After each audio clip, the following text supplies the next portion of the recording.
So, let's talk about it.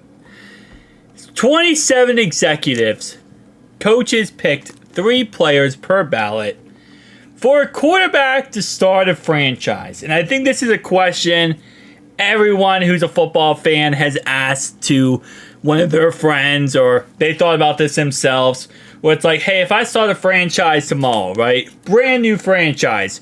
Which NFL quarterback do I want on my brand new franchise as the leader to start off the franchise? And listen, at the end of the day, you're going to choose someone who's number one, young, someone who's probably experienced in some capacity, someone who is very durable, someone who is, gives you the best chance possible to win a Super Bowl, right? There's all types of, quarterbacks you could say. So number 5. This is first take and first things first, and this is Nick Wright's show. Okay, that makes sense. Well, I don't know if this was actually selected. No, this probably was. For some reason, executives and coaches are like insanely high on Caleb Williams. But you know how high they are on Caleb Williams? That they combined him with a running back. Because as you can see, he's tied for 5. He's not even 5. He's tied for 5 with the running back in Baltimore, Lamar Jackson. So that's insane. That's absolutely insane. And to Ravens fans or Ratbird fans who are going to get upset for me calling him a running back, you played today. I'm calling him a running back for the whole day. I don't care. Anyway, though, okay, here's what I'll say, right? I can agree that, if you're going to do top 5 quarterbacks, I don't know if I would put Caleb Williams on that list. I really don't know if I would put Caleb Williams on that list. But yeah, Lamar is a top 5 quarterback in the NFL, so you gotta, in a theory, put him, if you're going to start a franchise, you want a good veteran that can go out there, play at a high level, knows what he's doing, and other than going to the playoffs and choking, he's a pretty good quarterback, so I get it. And then Caleb Williams, not sure if I agree with that 100%, but okay, yeah. Because the problem with Caleb Williams is if you're just starting a franchise, right, you're not going to have the best receivers possible. You're not going to have the best running back possible. You might not have the best offensive line possible. So are you telling me that Caleb Williams, when you just start a franchise and he's your only really great player, that you're going to be successful with just Caleb Williams? Like, I don't know if I agree with that. I don't know if I agree with that. And same thing with Lamar Jackson, I guess, to a certain degree.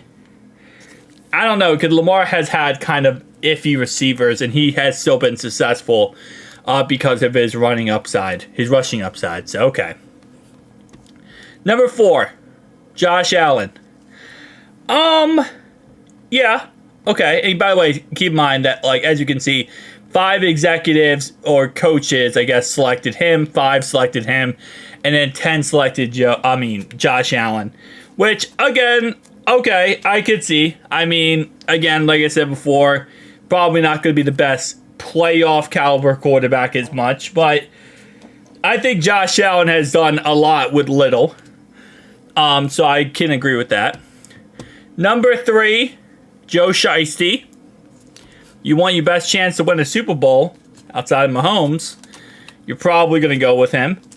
Honestly, what's funny here is number 1 on this list here should not be Mahomes. If we're being honest, number 1 should not be Mahomes. And I'm just going to show you. Number 1 is Mahomes.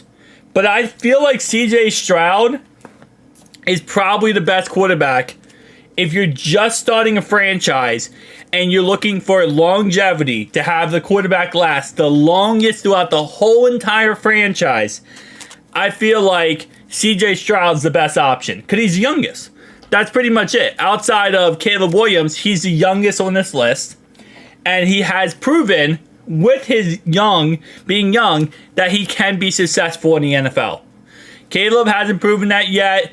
I love Joe, but Joe's a little bit older. He's 5 years in the league now. He has dealt with some injuries, so that's something to take in consideration. Lamar Jackson has dealt with some injuries. He has missed 2 ending of the seasons.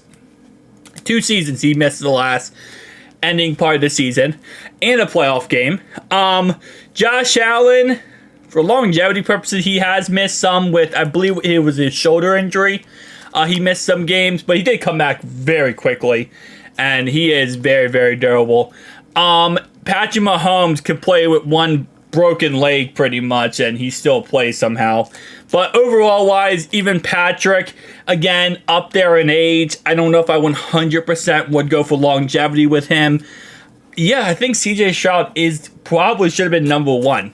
And again, I'm looking at this as like an NFL executive or an NFL coach. Okay, I'm not looking at this as a Bengals fan.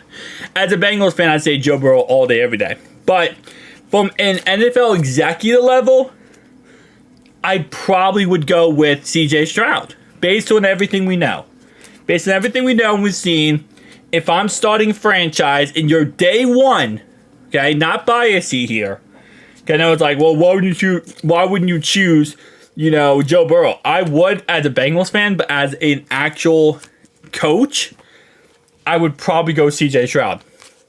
I get the mobile upside. I get the really good arm. I get the really good awareness. I have someone who's played at a very high level already in his rookie career. So I can kind of develop him. I can work around him. He can work in most offenses. I really do like him as a start the franchise type of guy. But tell me down below your thoughts and opinions. Who would you go personally with out of these guys on this list? Or would you add someone else to this list? I think you could replace Caleb Williams, but just my personal preference. See you guys next one. Who dey?